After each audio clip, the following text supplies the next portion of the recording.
It's the Dear Aunty podcast with your favorite aunties, Carm and Koe. Talk to me. What's going on with you? You need advice, and they've got the answers. Auntie gon' keep it real. Hey, Auntie. Hey, Auntie. Hey, Auntie. You're tuned in to the Dear Aunty podcast. We are your favorite aunties. I'm Koe. And I'm Carm. And we are here with some real life advice based on some real life experience. And that's it. It is not based on anything really factual, no theory. Nope. It's just our lived experience. Yep. So we like to set the stage so that you know what you have tuned into and what you are here for. It's been a minute. It has. Hey, y'all. We're back. I went to see The Color Purple. That's my life update. Did you? It's a life update because I don't do the movies. Really? Why not? I think that I be having too much to do. And while I'm in the movies, I'm like, I could be doing so many other things. Y'all want me to sit quiet without my laptop for 2 hours? Now, it's hard. I'm not going to You're let not you with ride with that. that reason. No, I thought it that's was the just truth. that you weren't a movie girl. But I'm not a movie girl because I'm a work girl, but I'm Okay. working on that. Got it. Okay. So that was part of it. And then I also, don't judge me, y'all, and don't cancel me for this, and do not snatch my black card. But I've never seen all of the original Color Purple. So I've seen scenes. Cool. I have references, right? I knew who Mr. was. What's your I knew who reference? Celie was. Like, I knew the characters. I knew the storyline, but I didn't know all of the details because I hadn't seen it completely. I know. Whatever. Every Whatever. episode, I know. learned I knock your something socks off. new about you that I don't know if I. Should I be Sometimes I wish ashamed? I hadn't learned. That's shameful. Is it? Sometimes I wish I hadn't learned that information. Have that you can seen be. it? I have. It was really good. I was in there sniffling, crying. Were you? Singing. What made you cry, Carmen? I think I cried when they got Celie and Lord have mercy, the sister came back together at the end. Okay. I definitely cried. Fantasia had me snot nose. I just really love Fantasia. You love Fantasia personally, so seeing her in the role did something to you? Yes, but I just feel like she really embodied the role too. Like I felt it all in my spirit. I think to have that opinion, you know, the remake's so good. But I will say that the whole cast did amazing. What did you think about the entire cast? I thought they were great. I love that there were familiar faces. So, you know, Yes. Danielle Brooks, I'm obviously very familiar with her. Taraji, obviously, we all know Yes. Taraji. Chloe, not Chloe, Halle was in the movie. So being able to identify, you know, familiar faces, I thought was really good. I enjoyed the movie, but I'm not going to lie, y'all. It's giving struggle. I don't like black struggle movies. I don't like slave movies, and I don't like the post-slave period movie, because this was not slavery, but they were very much still. Is that the industrialization period?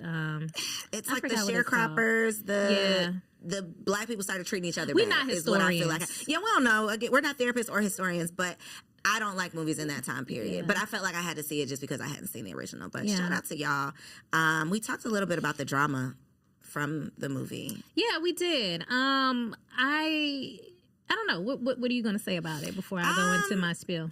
Nothing, just that, you know, I think there's the word on the street is that the cast was not treated well, right? They didn't necessarily, it's an all black cast, obviously. There were literally like 2 white people in the whole entire movie. Yeah. And so Where did they come from? Sentiment, They were in the original. Yeah. the sentiment was they didn't have their own like trailers. They didn't have their own dressing rooms. The standard things that most productions have, they did not have. Right. And so I think this being like a black slave struggle movie, and y'all got treated real bad, that don't sit well It's with just me. doing too much for you. It's doing too much. just It's too much. giving oppression. Yeah, a couple of people that I know had that same sentiment, but I am of the mindset that I really do like movies like that. Really?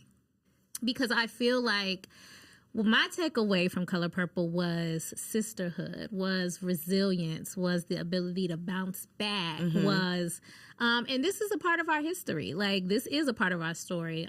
You know, I think to dismiss that part of our story doesn't do us a service. So I have a friend, she posted, she's like, I'm never going to see Color Purple. I don't feel like being in the struggle, to your point. And I'm like, but it's so much more than that. I mean, you have these two beautiful sisters that come together. They love on each other. I don't know, Carmen. That was real struggly in the movie. It was lots of struggle. But do you not know people who have endured struggle like that? Yeah, I don't want to watch them go through it. I feel real bad for them. So much so that I don't want to see you going through it. Yeah, it's like, I know it's reality, right? Yeah. It exists. That's not necessarily a true story, but I'm sure there are hundreds of stories that were literally just like this. So I understand that it is a part of our history. It's just not something I want to see. That's it. That's cool. That's all. Well, I enjoyed it. Like you said, I think it was an amazing film. And, you know, the girls are still doing press. They're still on their press runs. People are still giving Oprah hell. You're one of them. I'm one of the people. I'm you one know, of them. I am. I feel like black girls got to look out for each other, Carmen. That is the thing. Now, it has come out. She's not well, that's what I was looking going to say. after It them. has come out that, you know, supposedly Taraji made a phone call and then Oprah, you know, handled it. I don't believe all this, though. Why not? Because I don't believe what the people try to tell us, Carmen. You know know that about theorist. me. I am not Wait a subscribing minute. to being. I'm not calling myself a conspiracy theorist. Okay, so what do you call it? I call it a realist. Contrarian. I don't believe what you're trying to tell me. I'm gonna read between the lines. So what this is true for you? Let me tell you what's true for me. Let me tell you why I don't believe it. Okay. There have been several videos, and there's one in particular that have come out of just random interactions with Oprah and the rest of the cast. Specifically Taraji. There's a very specific video that I sent you that their body language, and I'm no body language expert, but their body language, Stevie Wonder could have saw their body language was off, right? Oprah tries to walk past Taraji like she don't see her. Then the photographer calls Oprah back to take a picture, and then they're like standing there, don't really know what to do with their hands because obviously there's some tension in the photo, right? That's what I pick up on, and that's what I'm riding with. That's what I buy into more so than Oprah didn't have anything to do with it. What's she supposed to do about it? How's she supposed? You know, Cole, this is Oprah, baby. You know, Cole, you're sounding more and more like the girls in our comments. In every other scenario, we think that Oprah is just this powerful, strong, this powerhouse. But when it comes to this situation, we want to believe that Oprah had no power and she didn't have anything to do with it. What I'm just not believing that. I want to believe is that we know how business, as two business women, we do. We know how business works. We know that it's more. There's usually more going on behind the scenes that then is visible to the eye. Agree. But more than anything else, Cole, you're starting to sound like the girlies in our comments. What they saying in the comments, Carmen? What they saying? They are looking at a 10-second clip and thinking that they know about what's going on in the whole episode. These are several clips, though, and y'all do be doing that. We're going to get on y'all. We're going to talk about that. So y'all really just be going in off of a clip that y'all see. But, Carmen, this is several clips. Several interviews, and we don't know. This is so. Let me just say, we don't know. I personally am going off of just some stuff I saw on the internet. Oprah, I ain't on co-side. She ain't with it. Yeah, she ain't just with it. in case you want to call us up, right? Check. Let's talk about it. Let's talk about it, Auntie. Oh, why you got them comments off? Let's talk about it. Okay, cool. So, getting into Color Purple though, and the cast of Color Purple, Halle Bailey. She did her thing, and she just gave birth. She just gave birth. Yeah. And did you see the video of her like twerking in her little outfit? I did. That was hilarious. I was like, okay, giving this a little what y'all was doing behind the scenes, giving sharecropper twerk, girl. I love it. I was here for it. I really like her. I do too. I really like her. I feel like she has like a peaceful presence, a beautiful voice. Innocent. Well, she seems like she still has her innocence. Yeah. I'll say that. Not like, you know, she just had a baby, so she's having sex. She's, you know, like, I don't mean she's busting open. She's twerking in her little slave sharecropper outfit. So I'm not saying that, but she seems like she still has her sweetness about her. Yes. I think a lot of women who are in the industry, especially at such a young age, they lose that innocence. They lose that sweetness. They don't have any like naivete. They are just sexy red, and I think she is not. Well, how sexy get in it? I saw a picture of her. She caught her stray. She did just catch her stray. I'm just saying, she's a very different. Did you see that picture of her recently? There is a pregnancy photo of her, a maternity shoot. I guess she had. She looks really, really good. Have you seen her before she was public sexy red? I have not. She was a beautiful girl. I mean, not to say she's not beautiful now, but she's a beautiful girl. I ain't gonna lie, I was shook when I saw the photo. I was like, wow. So do you think that all of this is an act? Cleans up nice. Now that's a good question. That's a question, because who are you really, girl? I could be rocking with you on that one, because it is giving. Well, I don't know. Now that I think about it, I feel like that's her to her core, because I did see a throwback picture of her in the jailhouse on the phone with her baby daddy with some golds in the bottom of her mouth. Not to say there's nothing wrong with golds in your mouth and being at the jailhouse, but she represents a unique part of the population. Yeah, but real part of the population, which is why I think that she is doing what she's doing, because people obviously can identify with that and like to see somebody who looks like them, you know, up in the spotlight. Do you know anybody like her? Hell no. Where would I... Today or in my lifetime have I ever known anyone like her? Are you affiliated with anyone like Sexy Red? Do you know anybody? No, I don't. Yes, I do. I have a niece, actually. Okay. See, I'm learning something new again. How old? She's about to turn 22, I think. 22. Yeah, she's about to turn 22. Okay. She might be turning 23, Jesus. But I feel like that demographic, it's giving Sexy Red vibes. That's the lots of tattoos, the ratchet ghetto. You could be smart as a whip, but you still want to appear to be hood. Yeah. That vibe. Yeah, I do. I could go on and on about this, but I just feel like there's a period in time where the girlies, they want to be street for some reason. They want to be hanging with the guys that's in the streets. They want to, you know... Yeah. I wanted to be like that too, though, Carmen. You didn't go through like I did. That's why, that's why I know. Okay. Like, definitely was not raised that way. Had a 2-parent household, Girl, middle class. Like yeah, and no I was business. out in the streets. I'm gonna tell y'all a secret. I think the statute of limitations is up now. I was riding around in my mama's car with a drug dealing boyfriend who was carrying crack in his pocket. Not crack. Now, this was you long dealt with ago. Real drug dealers. Wow, like I was 16 years old. Okay. And I was driving her car throughout the streets of Virginia, the Commonwealth. And anybody that's ever been from Virginia or been to Virginia knows if you drive through the state of Virginia, you probably gonna get a ticket. Yeah. So anyway, risking it all. Definitely risking my whole life just to pretend to be like I'm in the streets. It can definitely get you caught up into some trouble. I mean, there was just recently a story on social media about those 2 influencers driving cross country with the drugs. Right. Please and for stop. what? For a couple of coins so that you could put on the gram. Like, I think so many people are literally committing crimes for clout. That's insane. It is insane. Nieces, please do Please better. commit your crimes in peace. Or for the private. reason that you came up with. Like, not trying to chase behind somebody, not trying to do what some man is trying to get you to do. Like, at least do your crimes because you want to do them. The aunties do not approve. Speaking of Halle Bailey, though, I have a note. Okay. I got to take back something that I said on one of our episodes. Are you retracting a statement? I'm not. I'm retracting a thought. Okay. And I believe in changing, coming across some new information. And changing your opinion. Mm-hmm.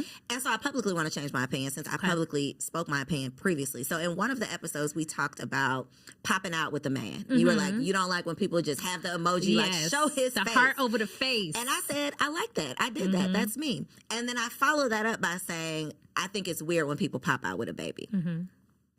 I did not explain that thought. Okay. So what I meant when I said it was I think it's weird when people pop out, they ain't had no man in sight and they just show up with a baby. Hey, here's a baby.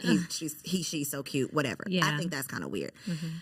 But what Halle did in keeping her pregnancy private, popping out with this baby, and now the reaction that she's getting from it made me rethink my statement. Okay. Because I think that, first of all, who am I to tell you it's weird to hide your pregnancy when that is your own personal business, right? I think that so many of us, like me, think that people owe us something on this internet. And that's what I got from the comments about her was like, well, you ain't tell us about the girls are giving it to we her. don't want to see him now. And it's like, this is why she didn't want to tell y'all about it. Because good or bad, you're going to have something to say. Mm-hmm. You're tearing her up in these comments. And again, that's what made me say her reaction to all of this is just like, wow. The way that she's handling it with grace is really admirable. So I just want to take that back, that I can see why y'all might want to keep some of this stuff private. Yeah, I mean, first of all, kudos to you for coming back and having a change of heart with that. But I will say, Auntie Koe, that I'm on the fence. Are you? I'm on the fence with it because I see the people giving her a hard time, which I don't think they should be doing. Mm-hmm.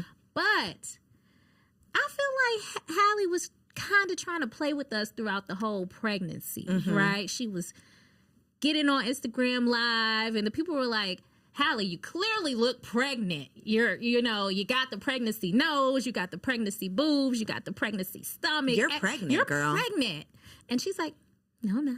Did she ever say, no, I'm not, though? Or did she just not say anything? I think she said something like, well, I have a black people nose. Okay. Then, she was kind of throwing those little things out. And then when the baby came along, she posted the caption on the photo. It says, even though we're a few days into the new year, the greatest thing that 2023 could have done for me was bring me my son. Welcome to the world, my halo. The world is desperate to know you. And so she kind of threw a little shade, like, okay, these people are scrambling, falling over themselves, trying to get to you. Yeah. Here you go, So y'all. how'd you feel about that? You felt like keep that little funky baby to yourself? I just felt like, okay, girl. Like, I mean, I get what you're saying. I think she does have a right to keep her pregnancy to herself, for sure. But one thing about being in the public eye, if you're pregnant, people are going to find out or they're going to want to know. Mm-hmm. Period, point blank. That just is what it is. And I'm not saying that people have a right to know. I'm just saying to act as if people are crazy for saying, hey, are you pregnant? Is a little bit of a reach. I do think it's weird if you are denying it. I didn't know she was actually denying it. I thought she just wasn't saying anything. I don't know if she full-blown denied it, but I know she was kind of being like... She definitely didn't announce it. Mm-hmm. I do know that the baby daddy posted on April 1st that he was expecting. Right. And clearly it was really real. So they were, playing. But I am very mildly in a space where people know my business, or people know of me, and I see how people act when they know things. It's overwhelming. So I can't judge you for how you feel like you have to, present yourself, especially when the world is just so mean and rude and crude, and they will talk about your kid. They sure will. So, now, see, that's where there has to be some sort of line. It's giving right? prison for me. It's a lot. So I cannot judge her for doing what she felt like she had to do to keep her sanity, even if it was just maintaining her sanity. Yeah, do what you got to do. I think playing coy just entertained her and him, and we like it. Y'all like it. We love it. Moving right along. Congratulations. Halo, that's such a cute little name. I love it. Now, speaking of Color Purple cast, Vivica Fox, who was not in the Color Purple. What has she? Never mind. However, I mean, she got some wig lines and some, I think she's in some insurance commercials and some things like that. But, she came out with a statement recently. I guess TMZ or somebody asked her, what did they think about Taraji's comments about the Color Purple and not getting paid her worth. Vivica Fox had this to say: to each their own. I am very happy, very blessed. I didn't have that experience, so but to get your piece out is important. I totally understand that. And I love my girls for looking out for each other, but I'm good. I just felt like that was a little shady. I just felt like... She could have left off the what I'm you good. Mean? She could have left that off. She didn't have to say, I'm glad y'all talking about that. But I'm good, over here. Yeah. And she was doing it while she was like signing autographs. She's like, but I'm good. It's giving Mean Girl. And I was like, wow, sis. I don't like it. I don't like it, Auntie. And the main thing is, like, that doesn't have to be your struggle. That doesn't have to be your story. But if another black woman, who you call your sister, is saying, hey, this is my story, this is what I'm experiencing, either you don't comment, or when somebody asks you about it, you say, hey, I stand in solidarity. And you don't have to speak to your personal experience, but we all know that black people are not treated well. So you could very easily say, historically, black women have not been. You don't have to have a personal experience, ma'am. Anything. But what you don't do is say, I'm good, and tilt your head. I'm over here. We good over here. Like that. Yeah, don't do that. I don't like that. Very Mean Girl. And it gives people a reason to be like... See, I told you. But no, it gives me a reason to be like, but Vivica, what movies have you, like, what are we talking about here? Yikes. Who would have said that, though, had she been quiet? Now you open up the can of worms to be like, to just give people a reason to say mean things about you. So keep it cute. Just keep it cute. Keep it cute. All right, so. Speaking of keeping it cute. Yes. Get into it, please. Katt Williams. Get into it. Come on down to the studio, Katt Williams, because let me tell you. I would love to have Before Katt. we get into the drama of Katt, as an entrepreneur, yes. I am so inspired and so just happy for Shannon Sharpe. Okay. The fact that he could have one guest. I saw the post with like the statistics, like the Katt Williams effect, right? His video has 50 million views at that time. It's more than that now. Mm-hmm. But what really did it for me was that this one video, this one conversation, 2 hours of his life, all over the years of time that he's been putting in work, right? He gained almost 1 million subscribers. And I 1 million. And I was one of them. Listen, had you ever watched an episode before? Had not. Had you had any interest in tuning in prior to? Not really. As an entrepreneur, y'all, if you happen to be a business owner out there, just take this as a source of inspiration to know that all it takes is one. Like, you are literally one conversation, one collaboration, one connection away from that next level. You better preach. So I just loved that part of it as just an entrepreneur. But as a truth teller, that's what I feel like I am. Don't call me no conspiracy theorist. I'm a truth teller, okay? As a truth teller myself, someone who has publicly stood 10 toes down on things that I believed in, facing the fire, having the people trying to cancel me because I'm calling people out and willing to have those tough conversations. I appreciated it. I appreciate somebody who can stand 10 toes down, judge me, talk about me, but you ain't gonna be able to say I'm lying. So I agree with you to an extent when it comes to Katt. I love Katt. First of all, let's go back to Shannon Sharpe. I loved the interview. I have watched it several times. The best 3 hours of my life in the last month or so. But aside from that, though, while I'm happy for Shannon, I do think there needs to be a conversation about journalism. Well, he's not a journalist, though, Carmen. That's my point. So my point is, when we talk about the people that are blowing up and getting all this attention, and this is, of course, I'm not hating in any way. Hating ain't never been in my blood at all. What I'm saying is, there are people out there that put in time, put in work to host interviews and be journalists and do things like that. I personally think the interview could have been 100 times better if a real journalist had Katt Williams right there on the seat, because essentially Katt interviewed himself for 3 hours. All he did was sit down in that chair, and as soon as he sat down in that chair, he said, "Now let me tell you something else." He hit the ground running. And the things that Shannon Sharpe, if a real journalist was there, they could have called out some of the things that Katt was saying. So a lot of the things Katt was saying, like he said, I read 3,000 books in a year. I think, Carmen, that has been proven to be true, actually. No, it hasn't. He was It's physically impossible. No, it's not. He was a part of, he was a part of some program when he was a child. Because of all of this, people have dug into this. So there is supposedly, there's some truth to it. But we don't know. But anyway, go ahead. A real journalist would have at least pushed back. He would have said, well, when and where and what kind of books? And, they really would have gotten to that kind of thing. And I 100% am team Katt Williams. I think the truth-telling aspect of it is amazing. But I think anybody worth their salt can understand that a lot of the things he was saying were slight exaggerations. Exactly. It was an old uncle at the cookout telling a story. That's, barbershop talk, period. But my only little issue with it is that I feel like when these shows come out, they should definitely try to make an effort to get real journalists and people that can have these conversations and push them to the forefront. Well, I think he mentioned in talking to Shannon Sharpe, like, I'm going to Oprah next. Like, I think that was a part of the conversation. So Oprah, real journalist, I'm sure she'll get, if you go on down to Auntie, I'm sure she'll get a different perspective from what Shannon did. But I think I have seen several episodes of Club Shay Shay, Shannon Sharpe's podcast, prior to Katt Williams, and it is very much so like barbershop talk. It's very much so sitting on the couch, sipping on a drink, having that back and forth banter. And I think that Shannon was probably and he said this, like, in his post interview about the interview, he was like, I had this list of questions, and then you sit down in front of me and do this. The cards go out the window. Like, and as a podcaster, if I have a plan and then you sit down in this chair and the conversation goes in a different direction, I think that I'm doing my audience a disservice if I keep trying to steer it back to my original plan that I had instead of going with the flow. He didn't have to go with his plan, but like I said, a journalist can follow up with questions. It doesn't have to be on a cue card. It doesn't have to be something written out. If you come in here and you say, Koe, you say, I went to Africa and I put my hand in a gator's mouth. And I'm just sitting there like, oh, word?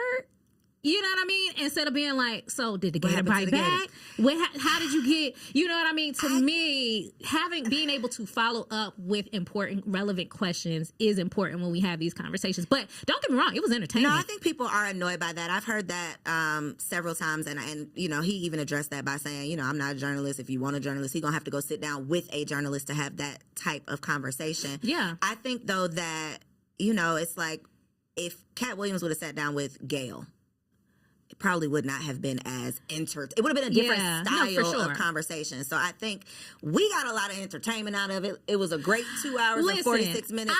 Quotables, loved it. Gems, jewels, business lessons. I got a whole lot out of it. And I got a lot of tea. And I got a lot of truth, which is what I'm all about, especially for 2024. I am moving. We talked about this. Like, we're not trying to be nice. My focus is on making sure I'm a good person. And I believe that that is the same spirit that Katt is operating with. Like, I'm not out here trying to be nice. I don't need to be friends with everybody, but I'm going to stand 10 toes down in what I believe in.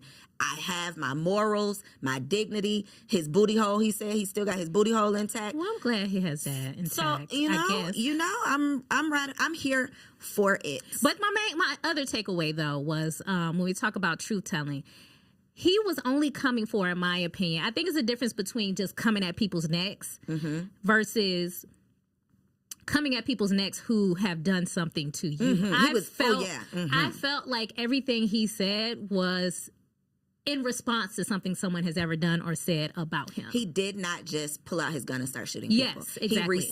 And specifically, a lot of the things that he said was in response to things that were said on Shannon Sharp's podcast previously. So I think that even when Kevin Hart responded, he said, like, get that hate out your blood. He tried to make it seem like he was a hater. Katt Williams was just a hater. He was just mad. But there are several clips where Kevin Hart has gone out publicly on different platforms and talked about Katt, said he was, he was on drugs and just all of these things. And this is, from what I know, this is the first time that Katt Williams has really responded to any of these allegations over all of these years. We haven't heard from him in a while. We haven't heard from him, but we have heard about him. We've heard several times he's gotten arrested. He's been to jail. He's on drugs. Like, that has been the reputation that he has. Yeah, so I think that it was his right to come and clear the air, and I liked it. Let me tell you what else I like. Kevin Hart's ex-wife, Tori Hart, who supposedly, allegedly was the genius behind the original Kevin Hart, the funny Kevin Hart. This new Kevin Hart, the white version, whitewash Kevin Hart, the corporate Kevin Hart. Lord have mercy. Not my favorite Kevin, but the Kevin Hart from back in the day. Supposedly, so she was writing his him. jokes. She was writing his jokes, supposedly, allegedly. That's what the people are saying. And she's now on tour with Katt Williams. That is my type of petty. I'm here for it. Talk about the joke's on you. The joke's on you. Let's go make this money talking some shit about you, Kevin. What you think they're going to talk about on the tour? Kevin. That's what they should talk about. Wow. I'm here for it. How embarrassing that is very embarrassing, because what can you do about it? Oh, my God. Nothing. And you tried to shit on this lady, which is why I really am here for it, because if it is true that this lady was the reason, truly the reason why you are who you are, and you like ran off on the plug twice and, ran off and started this new life with this new girl, you deserve this, buddy. Man. Speaking of Kevin Hart, I got one more thing. Okay. What's up? Your girl, Tasha K. I'm so sick of hearing her name. Here, you're going to hear it one more time. Tasha K is in the news once again because she's now into it with Kevin Hart. So apparently, and not even apparently, we know that Kevin Hart is just not the nicest person in the world. We know this. This is common information. If you do not know, and if you think I'm making it up, go watch the documentary that he created about himself and see what you think, if he's a nice human being. I don't remember. He made a whole documentary, girl, and it was such a bad look. It was such a bad look. Go Google it yourself. But anyway, supposedly, an ex-assistant of his is coming out. She's done an interview with Tasha K, and Tasha K tried to extort Kevin Hart by saying, if you don't give me $250,000, I'm going to do this interview. She got this dirt on you. She was supposedly talking about some sexual case that he has, allegedly. And so Tasha K is now being sued. Good. While she still owes Cardi B. Good. I hope they sue her out. I'm gonna sue her. I hope they sue her out of house and home. I think they already have. She tried to move to Africa. Because you can't just keep saying stuff about people. You can't just keep saying stuff about people and having people come on your show to spread rumors. Defamation is a real thing. So how does this? But if you're not a real journalist, you don't know that. So Tasha K is not the a real law journalist. doesn't have rules like that. No, it doesn't. No, it doesn't. And if you've previously gotten sued to the tune of $400 million or however many millions you owe, I'm sure you should have learned your lesson. You know this is illegal. So I really don't get why she's doing why. And to the assistants, what I can't stand me as somebody who is had their little feelings hurt and decides to come back and be vindictive. I just think that is just disgusting behavior. If you work for somebody, you work for them, and whatever you learn while you were there, keep it to yourself. And I'm sure you signed an NDA, girl. I'm pretty sure of it. So both of y'all gonna end up What sued. are we talking about? $4 million to Cardi B. I'm sorry, I said 400, and that was outrageous. I had to look at my notes And again. the thing about it is, Cardi tried to show her some grace. And she kept talking. And she kept running her mouth. So to your point, is it mental illness? Mental illness is not a joke. And when I said that, I was being serious. No, I'm because dead for ass. you to do these things, something is not connecting. Off. Yeah. So. Oh, Father God. Well, speaking of not connecting, we got to talk about Megan Good. Oh my. Because I feel like you was about to try to skip over it, but we cannot. Because Auntie Meg. Oh, Megan. I have in my notes, Megan Good is going out bad. Put that on the timeline. She's an interesting character. What is happening with her career, her reputation? I feel like she is allowing Jonathan Majors, her new boo, to bring her down into the mud. Is it her boo? It's her fake boo for the cameras. I mean, is it true? Is it a true boo? I don't think so, but it's a paid boo or a business arrangement or something. But how is it a business arrangement if it's messing up your business? Hello. That's the part I see how it could work for him, but I don't see how this could benefit her. Where is everybody's friends? Her sister. And she family. Has Lamaya, I think. Lamaya Good. Call Megan. What is happening? You have, from the outside looking in, it looks like you and Eric Bellinger have a nice relationship. Can y'all have an intervention for your sis? I'm very confused. And concerned. I'm very confused. I was even more so confused when I saw Jonathan Majors walking around with that sweatshirt tucked into his pants like he was an 80s wrestler, gym rat. I was like, sir, now what is really going on? Because just a month ago, you were a paper boy from the 1920s. That's how you were dressing. So now you're a wrestler, WWE. Who is this man? Who is he and where did he come from? What's happening? I am so confused by his whole life. His obsession with Coretta, his obsession with looking like he's Martin Luther King. Let me say something about that, because I'm about sick of it. And we just came up off of MLK Day. We did. Right? So I didn't get to tell y'all on Instagram because I was busy. But since we have a whole podcast, I want to say, y'all leave Coretta out of this. She done caught some strays, Y'all baby. leave Coretta out of this.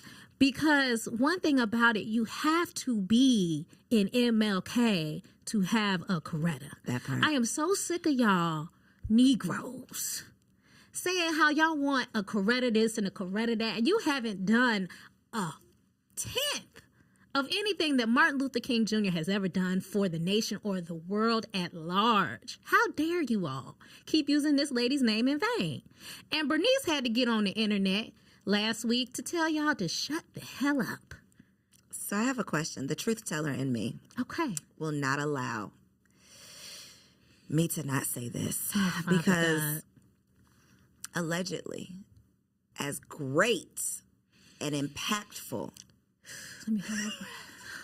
of a man that Martin Luther King was, I think that it's common knowledge that he was not as amazing of a husband to Coretta. So I fear that part of the sentiment of getting a Coretta is a woman who's going to hold you down, who's going to stay down, who's going to be 10 toes down while you're doing your dirt. So I don't know that is something we should subscribe to be. Not taking anything away from his legacy, the work that he did, the impact that he made, but him as a man, I don't know that it was that same character.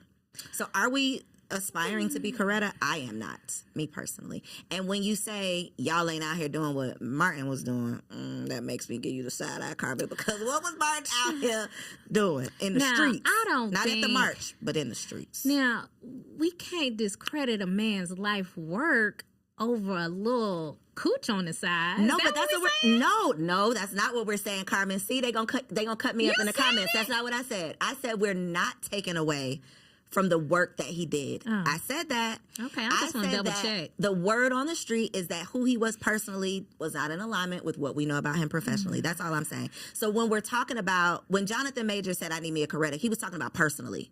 Not saying that he was Martin Luther King as a public man or a leader. He was saying, if I'm out here, I need you to hold me down. So I'm just saying that I don't think that you necessarily have to be the best man in the world to have a Coretta if Martin wasn't necessarily the best man in the world. But we can move on because I don't want them to get me. But long live Coretta Scott King. And just to be clear, because I would be remiss if I didn't say this, Coretta Scott King did so much for the nation, and like her husband, the world at large. She was not just Martin's wife. She was a activist. She was a strategist. She was behind a lot of the strategy of the movement. She was a feminist. She was a powerhouse in her own right.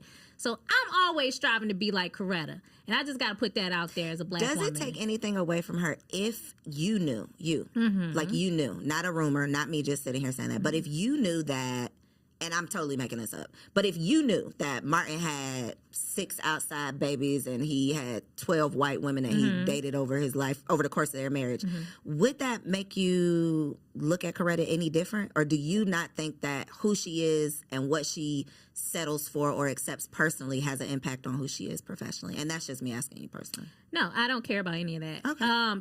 Their personal life is their personal life. I don't know. Do you know any Corettas or MLKs in your life? In what sense? And the impact that they've had on the nation and the world at large. I don't know anybody that's done anything quite like they have. But the question is, does the impact that you have on the world, does that hold more weight than the impact that you have on the people closest to you? This is what makes me say this. Yes. Because, let me give you my example first, Carmen. Oh, you asked the question. So, Muhammad Ali, his daughter, Layla Ali, did an interview where she talked about the image of Muhammad, this great man, is not who she knew personally as her father, because she didn't get that version. He was out in the world, impacting the world in such a way that he didn't necessarily have all the time to impact his family in that way. So me, as in this seat that I'm sitting in right now, being who I am personally and having what I have going on professionally, I think that it does hold some weight who I am as a person. Otherwise, that's just like saying you could be out here like beating women at night, but you can be out here on the pulpit in the daytime, and they don't have anything to do with each other. No, I see what you're saying. I think those things do not outweigh the impact. When we talk about impact, when we talk about global impact of a person's work, lifelong work, and we're talking just about MLK in particular, does him having cooch on the side outweigh the fact that he led a global civil rights movement? Absolutely not. Does R. Kelly peeing on little girls outweigh the fact that he wrote Step in the Name of Love? Absolutely. See? So, I think you just proved my point, Carmen. Well, no, I'm just saying, because we were talking specifically about Coretta and Martin. So to me, their impact, and again, R. Kelly is not in any way on the same level as MLK, so that's probably not even a good comparison, but the impact of their work is just far beyond anything that any of us could ever imagine. So if Martin Luther King was going home at night and abusing his children, that would not impact the work that he did with the world. Absolutely. But abuse and side cooch is not the same thing. Those are two different. There's levels to shit. There is levels to shit. My level is morality. Your morality. So there could be things that you do that people think are immoral. I agree. I think it's your personal scale. So, but I think everyone can agree that child abuse. Well, most people could agree that child abuse is wrong. Most people would agree that it's wrong to go home and beat your wife's ass. Most people would agree on those things. Most people agree it's wrong to have 6 children on your wife. And again, he didn't do these things, y'all. I'm not saying he did that. Just giving you an But there would be levels. That's what I'm saying. Like, me stealing a pack of gum out of Walmart is not the same extent as me going home and murdering my husband. It's not, but you still... Like, they're both immoral, Yeah. but they're not on the same level. Like, side cooch versus peeing on a 14-year-old. Not the same thing. Not the same. Okay, we can agree to disagree. I want to know what y'all think. I think this is what y'all tune in for, because me and Carmen never agree on anything. So It's let us all know who good. y'all are in agreement with. I would love to know. All right, where are we? What are we doing? Let's see. Who we have gotten away. Do you fart in front of your man? I was hoping we could skip over that. No, we want to go talk about it because we were talking about Shannon Sharp. He's actually a ridiculous person. And Ocho Cinco. So I want to know, like, does that do something does that negatively impact your relationship? Because me personally, I would never fart in front of my man, but apparently Ocho Cinco is saying that's how he knew that lady was the one for him. That's so embarrassing. If my husband went on a show talking about, like, get out of here. No. So I would like to start by saying that I think Shannon Sharp is ridiculous. With most of the things that he says, I think that he is just a ridiculous person. His standards in women, it's like, bro, get out of here. You just going to be alone forever. I think it's crazy. So I disagree with most of the things that he says. However, I am in agreement that is just not ladylike. Okay. We agree We're on something. on the same page about that because I just could personally never bring myself to do it, and I feel like my husband would be super grossed out by it. I mean, sometimes now I will say, when you're sleeping, things can happen, the booty gets loose, the gas can come out, but sitting like we're watching a game and I'm just going to keep watch that. Now, no, that is a level that I will never get to. And you're like, I will never get there. No, I don't want to hear it. If it accidentally comes out, I don't know. I had an ex-boyfriend that would want me to be in the bathroom while he was taking a boo-boo. Mm-hmm. Like he would want me to, like he would call me in there and just have a conversation. And it's like he wanted to have the deepest conversations while he was taking a crap.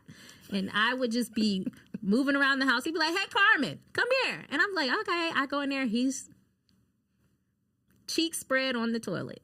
Men don't care about stuff like that.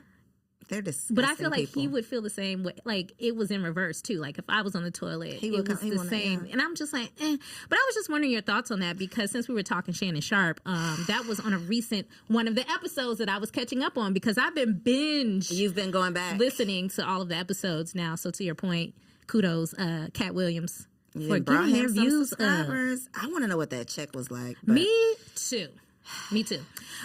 So I want to talk about an auntie that we should never be. Okay. This is an old school auntie. Some of y'all might know her. I forgot what films and shows she was in, but her name is Paula J. Parker. If you don't know what she looks like, she's like the girl that has like the gap, and she was Proud Family. She's been on so many shows. I think she was the mom on Proud Family. Either. That doesn't count, Carmen, because that was a cartoon, so they can't know who she was. Iconic. I know, but they can't picture her face if she was.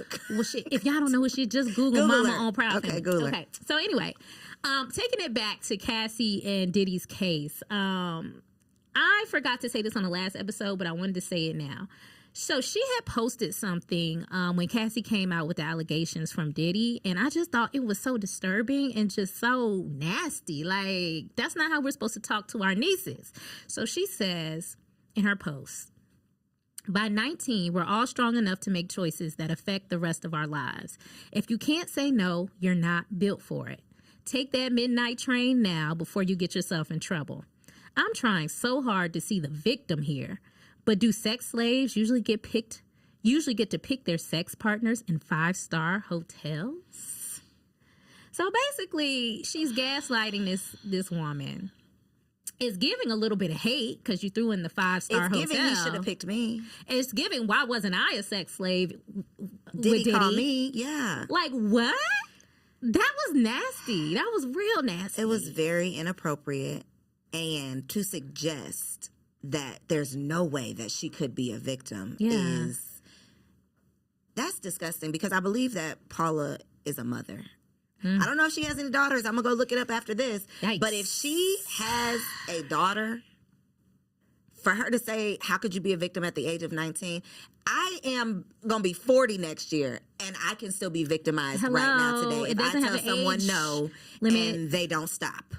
So there's no age limit to being a victim. That's disgusting. And at 19, your frontal lobe isn't even developed. Get out of here. You don't even make that good What were you decisions doing at 19? That's what I want to know, Paula. I'm about to really look you up. See, this is what happens when you come out saying these things. Same with Katt Vivica. Williams. Same with Vivica. This is what happens. It's like now we got to look you up. No, not Katt. But people did look up Katt. Same with Katt. So, side note. You know, Katt had to run a 40 like the next day because he said in the interview that he could run a 40 in 4 seconds. Did he do it? He did it. People were like, "Oh, can't do that. He's so old. He can't." And he went out there and he did it. I love to see it. Shutting y'all I'm down. going to his next show. Next show, I'm definitely trying to get tickets. Yeah, for sure. All right, we got a lot of stuff on here, but I feel like we're running. I don't even know what time it is. We're talking about friendship today, though. Friendship and just relationships ending. And I think this is an appropriate time to have this conversation because we're at the beginning of a brand new year. I feel very much so like this. There's new energy. 2023 was such trash that so many of us are looking forward to all the newness that the new year will bring. And for a lot of us, that's going to be some new people, some new energy, which means out with the old, in with the new. And so today's conversation is when to cut ties with people. Like, how do you know when it's over? What are the red flags that you should be looking out for? And we're talking about friendship specifically because we talk a lot about romantic relationships, but you are like the friend. Hi. So I think that this is just the perfect conversation to have. So let's start with like red flags of what are some signs, Carmen? Have you ever experienced anything where maybe the relationship blew up and then hindsight being 2020, you can look back and be like, I knew something was wrong when XYZ happened. Like, what are some of those red flags? It's so crazy because I'm actually going through a friend breakup right now. Are you? And I told my mom this the other day and I said, I should have seen this when it was happening. And one of the things that I suggest everybody look out for is watch out how your friend treats other people, right? So they may not be doing the thing to you in the moment because they're your friend, but watch how they behave when they get upset. Watch how they behave when they get mad, when they feel betrayed. Are they the type that want to get people back? Are they vindictive kind of people? Are they the people that talk about people behind their backs when this, that, and the third? If your friend is like that, more than likely they're going to do the same thing to you when y'all fall out. Facts. So I definitely experienced that. I had a friend who, if somebody did her wrong, she want to get revenge. She want to do this. She want to do that. And when our friendship fell apart, it's like, I want to get revenge. She is who she is. My husband says how you do anything is how you do everything. Wow. So you wanted to get revenge on them. And me and my big age, I was don't shocked. want to get revenge on me, weren't you? Yeah, I was like, because you never think that your friend, it's like when you're married, right? And then somebody gets you go through a divorce and you're like, damn, he was the person I was married to this whole time? Yeah, wow. How long have y'all been friends? 15 years. 15 years. So over the 15 years, you've seen her doing some of the things she's doing now to other people, is what you're saying? Yeah. Yeah. Okay. Yeah, I've seen it. And so those are the kind of things that I think you just want to kind of pay attention to. Like, how does she behave when she's upset? How does she behave when she's angry, when she's mad, when she's feeling threatened, or, what is that energy when like? Things aren't going well. Yeah, exactly. Everybody's cool. Everybody's nice. Everybody's tons of fun when we're having fun. But when we disagree, and it's like a romantic relationship, like the true test of your relationship is those disagreements. Because when it's the honeymoon, everything is good. But when we disagree on something, can we bounce back? Are you mad? Are you vindictive? Are you fighting? Are you hitting below the belt? Those types of things, I think, to make note of. And to your point, you know the type of friend that you have. If your friend is ready to fight for you at every turn, you don't think she's gonna want to fight you? Oh my God! Turn around and bop you upside the head. I mean, come on, make it make sense. Like, we gotta use our common sense and not get so caught up in our emotions or thinking that we're different. Because that's the thing too. We're like, oh, she wouldn't do me like that. She would never. And then, baby, she did it. Did it twice. She did it. So yes, that's definitely a good one. I think too, a lot of y'all homegirls are secretly haters. Oops. if your friend is never happy for you, like if you feel bad sharing good news, that's a sign that this isn't a real friend. That's a sign that eventually the covert hateration is going to be over. Like eventually she's not going to be able to hide it anymore, and it's just going to come out. It's just going to come seeping out of her pores. Yeah. So somebody who's never happy for you, or I've experienced someone who's never happy.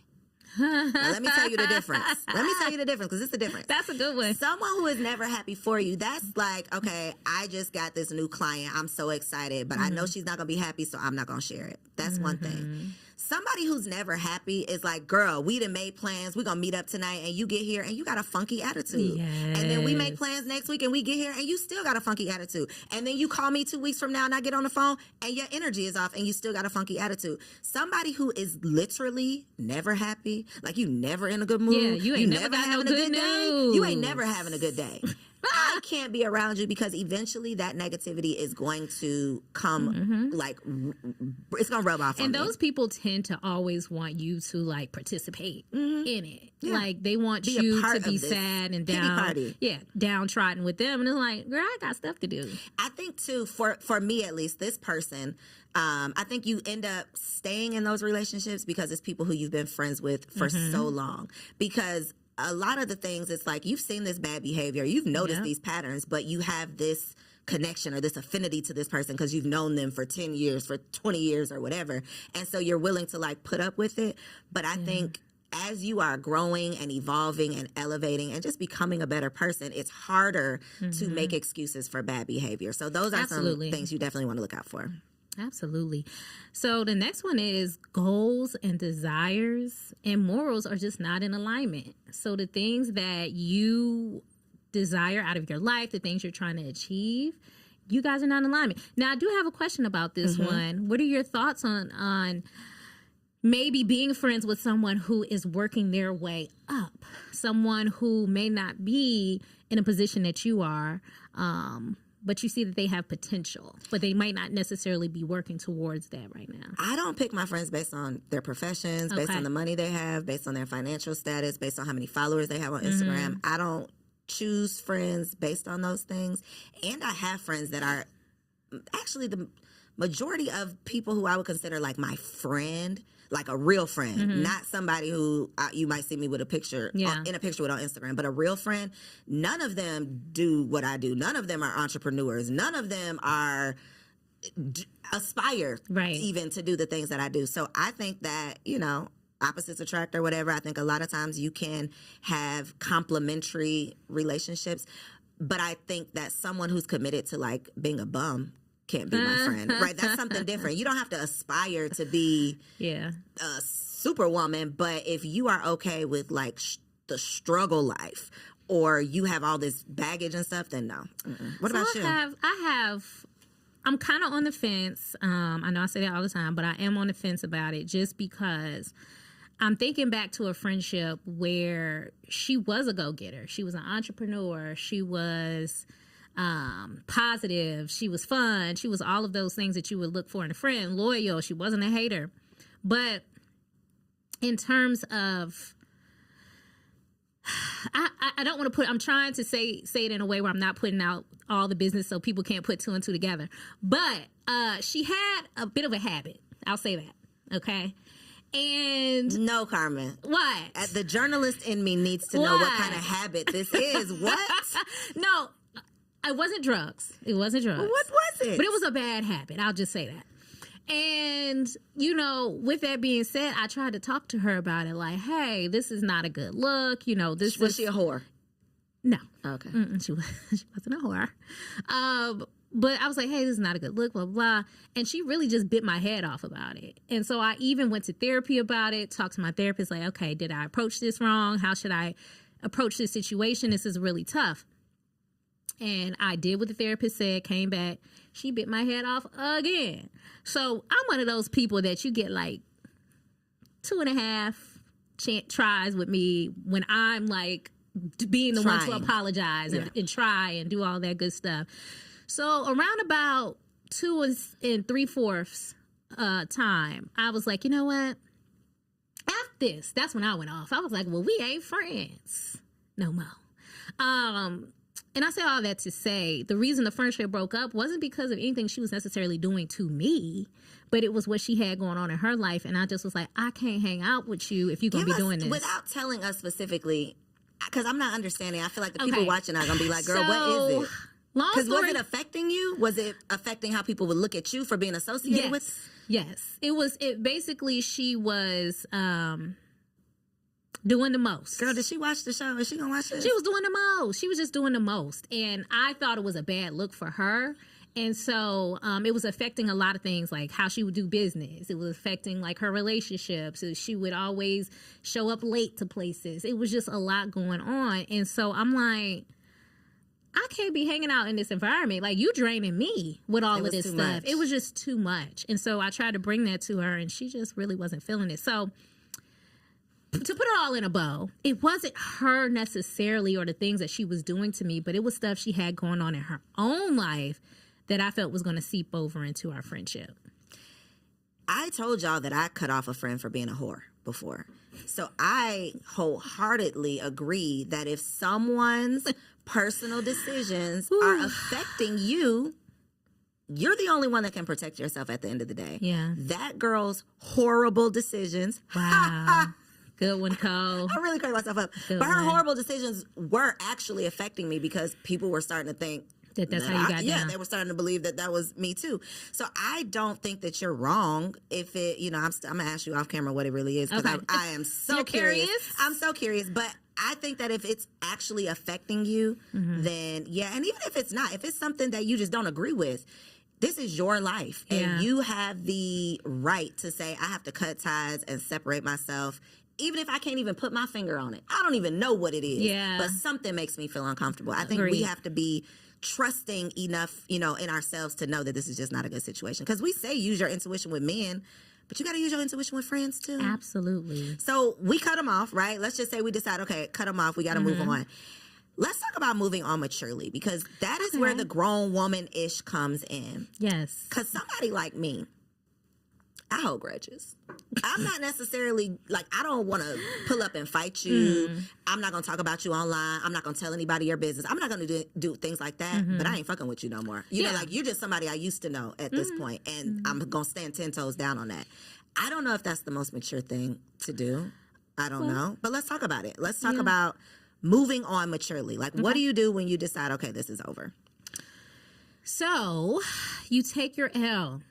You just take your L as a lesson learned. What did you learn from the experience? Kind of run it back in your mind, do a little replay, figure out what went wrong, what went right, that kind of thing. But I'm a big fan of taking your L. I'm not the girl. You don't really have no choice, yeah. Yeah, but some people, like we talked about before, they get vindictive. They don't know how to take an L. They don't know. Well, taking the L, you're going to take the L regardless. Yeah. But turning that L, that loss, into a lesson, I think is the big thing. It's like, what did you learn from this versus I'm just pissed off mad? What did you actually take that you can use to avoid this in the future? Yeah. I think that's really important. Just and self-reflection. It's not always the other person. Sometimes most of the time, you probably played a little bit of a role. You definitely played a role in it. And I think so often we get so caught up in our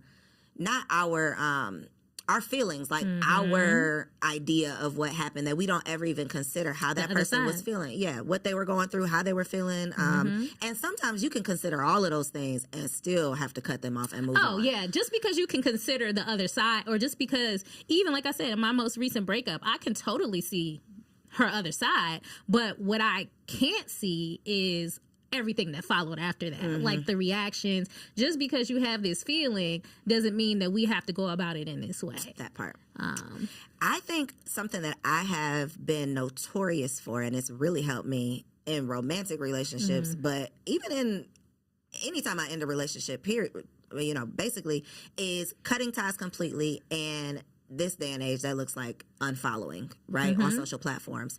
So I will unfollow people even if we have not broken up as friends. If you post something and I it makes me feel bad, or I, am like, oh, why did this come across my timeline? I'll unfollow you, not because I never want to talk to you again, but just because you don't want to see. I don't want to see what you're posting. That doesn't necessarily mean that I never want to talk to you again, or that I don't like you, or whatever. But in this case, when we truly have decided that this relationship is not going to continue, I think cutting ties completely, eliminating them from your environment. So if I don't like you, or if I've decided that I'm mad at you or whatever, why do I want to see you? Like, why do I want to see your stuff? Why do I want to know what you got going on? Why do I want to be reminded that you done pissed me off? So for me, part of me moving on maturely is like eliminating that part of my life. That's a good point. I don't do that. That is so fun. That's a good point. Not me. No, I just don't. Me and my husband had this talk the other day, and I was like, you know what? I don't unfollow people that I don't that I've had falling outs with. I just don't, and I don't know why. I just don't. Do you still engage with them, or you just don't unfollow? I just don't unfollow them. Now, I have blocked a couple of people, but the only reason I blocked them is because they really just were problematic, like just real problematic people. But if I fallen out with you and we didn't really have no words, we didn't have no fisticuffs, you ain't steal no money from me, or, try to come on to my husband, Sure, look at my stories, look at my posts, look at what I'm doing. I'm not going to block you, but I'm not. You can follow me, but I'm not following you, because get out of here. I have this one girl that follows me that hates my guts. Oh my gosh, she hates me so bad. We had a falling out maybe 2 or 3 years ago, and to this day, she still looks at every single story I post. Hey, girl. How you doing? Get your ass out of here, girl. She looks at every single post, and I often wonder to myself, why haven't you unfollowed me? See, but that's what I'm saying, Carmen. You are not going to get the joy of thinking that I'm still locked and loaded and tuned in and subscribed to your shit. I am so far gone. You are the last thing on my mind. Like, I am on to the next, and I want you to know. I want you to come to my account, and I want you to see that it says follow and not follow back. I want you to know that I have moved the hell on. Goodbye. You are somebody I used to know. Okay, so moral of the story, get them squares up out your circle. Get them out. If you know that you are dealing with people, interacting with people, spending time with people that are not in alignment with where you see yourself going, it is up to you to keep your space safe. Let's get into Dear Auntie. Let's. You want to take the first one? Sure. Dear Auntie, I've been dating this guy for a little less than 6 months now. We aren't exclusive, but we see each other a lot. We also have a lot of sex. Okay, girl, I guess we need that detail. I'm starting to get worried that he isn't interested in a relationship because he hasn't said anything about being serious for a while. How can I find out if he's for real? Brianna. Well, you've been dating him for 6 months. I think that's quite a while to be dating someone and them never mentioning a serious relationship. What do you think? I mean, 6 months is a little minute, right? 6 months is yes, I agree. I agree that especially with a lot of sex detail. Yeah. If y'all are having a lot of sex as if y'all are in a relationship and he's not mentioned a relationship, then yes, that's concerning.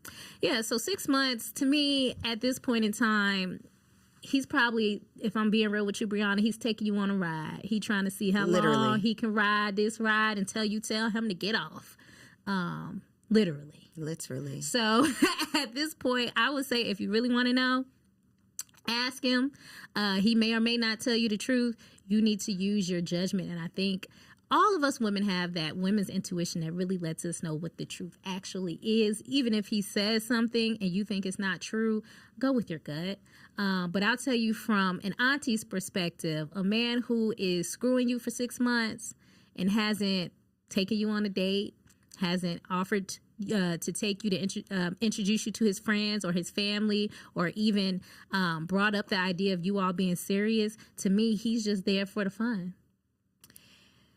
Brianna, I think you already knew the answer to the question when you typed this up.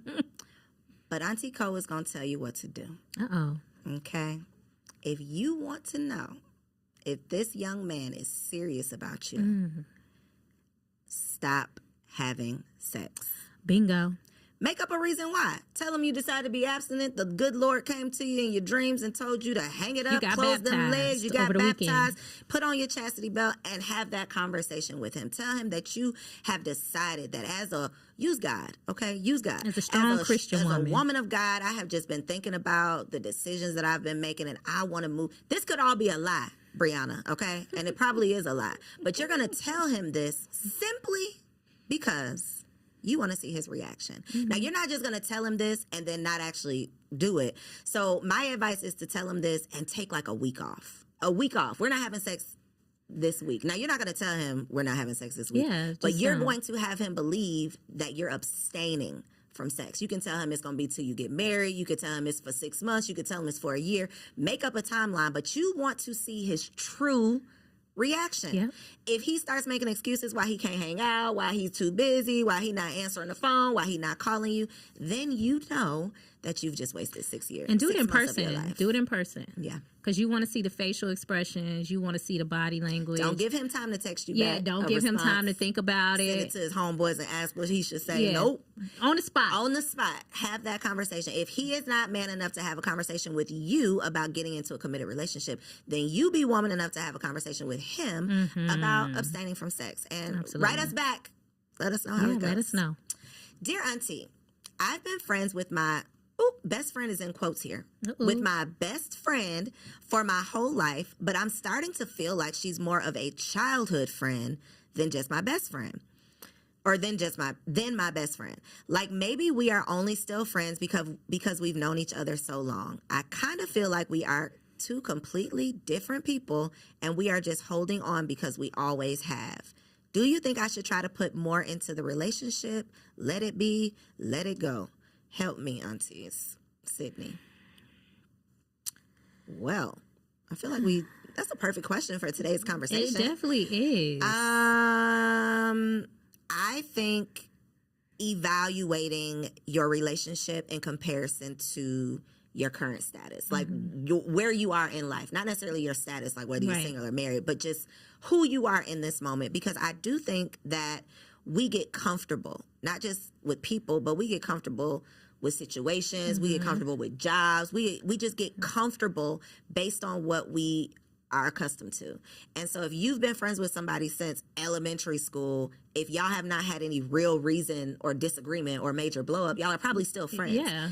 Do you necessarily have to hold this person in your best friend position? I don't necessarily know, because most people put a lot of weight on their best friend. How do you remove somebody out of the best friend category? I think it naturally happens. I think you're not talking as much. I think you're not sharing as much because you're not talking as much. You maybe live in different places, so you're not having that daily or weekly interaction. So I think you naturally just kind of grow apart, but you feel bad because you've known this person for so long and they used to be your best friend. You don't want to tell them they're not your best friend no more. Yeah. So I think it gets tricky. It gets awkward. Yeah. I think if it hasn't blown up, if there's nothing, like no bad blood, then I don't think you need to go tell the girl we not best friends no more. Yeah. It doesn't really happen. And to be honest, friendships go up and down. There's ebbs and flows. Like I have friends like this that I've been friends with since high school, and we're still friends. But at that time, we were best friends, quote unquote. There were periods of time when we didn't talk for years. Then we came back, and like nothing happened, like nothing changed. Actually, I'm going to meet a couple of them next weekend when I go back home, and we all going to get together. So, and one of those friends now, I would consider to be a best friend, but 2 years ago, I didn't. So I think too, in friendships, there are changes as we go through different stages in our lives. So I wouldn't say count her out just yet. If she's been a good friend to you, like Auntie Koe said, no reason to fall out. I say let it be. But don't feel bad if you have another best friend. I think that's part of it, too. When you meet somebody else and it's like, but that's supposed to be my best friend, but I really am spending more time. Like, I really have more of a friendship with this person, but I'm still holding on to that person. So I think it's just like an internal struggle sometimes of like, is she taking her position? Your best friend probably got her own best friend now anyway. Most of the time, that person then replaced you, too, so don't feel bad. Just keep it cordial, I guess. Keep it cute. All right. So our last question. Dear Auntie, my boyfriend and I have been dating for a year now. We are both 26. We have talked about marriage, and he thinks he should move in together first, or that we should move in together first. I kind of agree, but my mom thinks it's a bad idea. Do you think it will ruin our relationship if we live together? Erica. Ooh, that's a good question. Have you ever lived with a man prior to marriage? I have. Two of my serious boyfriends and then my ex-fiance. Well, anyway, so with that being said, I did, and I don't think really any negative consequences came about from living with my ex. Do I recommend it? I'm going to say yes. I'm going to say yes. I hesitated to say that, but I'm going to say yes. I think you should live with whoever it is that you're looking to be serious with, because there's so many things that change when you start living with your significant other. You really get to know them a lot better. Whether it's their cleanliness habits, whether it's their attitude, their sleeping habits, their all those things that I think are really important to get to know before you marry somebody. So I would say, yeah. I know the old school aunties might not agree, but that's kind of how'd that work out for them? So I am 100% going to be in agreement. I am pro shacking, okay? Because I think shacking up saved my life. Okay. When I was previously engaged, I knew this man was crazy. My gut told me something's wrong here, but my ring finger told me we already engaged. Let's keep it moving. We done send out the invitations. We gonna go on and do this thing. If we had not lived together, and I literally saw all the sides of him from sun up to sundown, if I had not seen all of it, I would have still convinced myself that, oh, it'll be okay, or oh, it's, I could have still made excuses about things that I wanted to just not believe. But seeing it live in color from sun up to sundown, like, you can't hide your truth. At some point, I'm going to know the real you. Yes, sir. And if I had not seen the real him, I probably would have went through with it, would have been divorced shortly after, would have had a divorce on my record, like a case, so like a charge. So what was the thing? So what were some of the things that you saw? I think, so I thought what I said in my 24-year-old brain was that he was bipolar. No shade to anyone who truly deals with bipolar disorder. I just didn't know anything else. Yeah. That's just what this man is crazy. He's flashing. He woke up pissed that the sky is blue. He's bipolar. That's just what I said. Again, I apologize for my ignorance.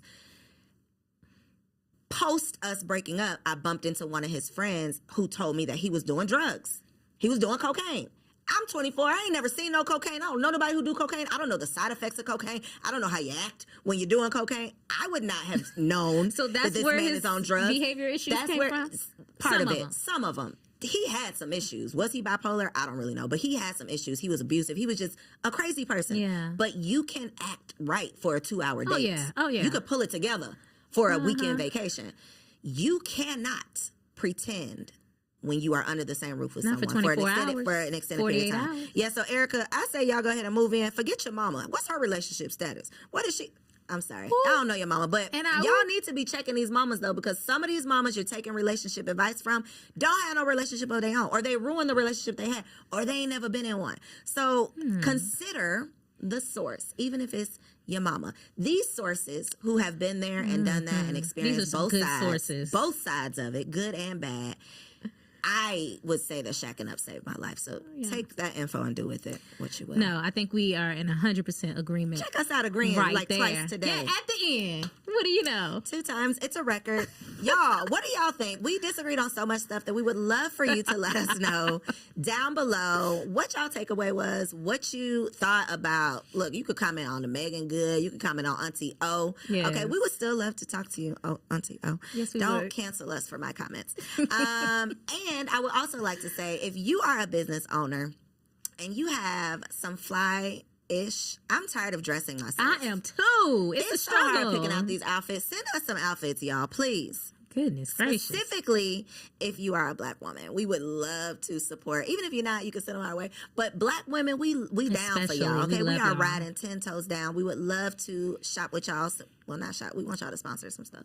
Yes. We appreciate it. But we would love to support. DearAuntiePod@gmail.com is where you can hit us up. If you would like to submit questions, you can definitely send those there as well. Make sure you stay connected on Instagram at Dear Auntie TV. Subscribe, follow, share this episode, and we'll catch you next week. Bye.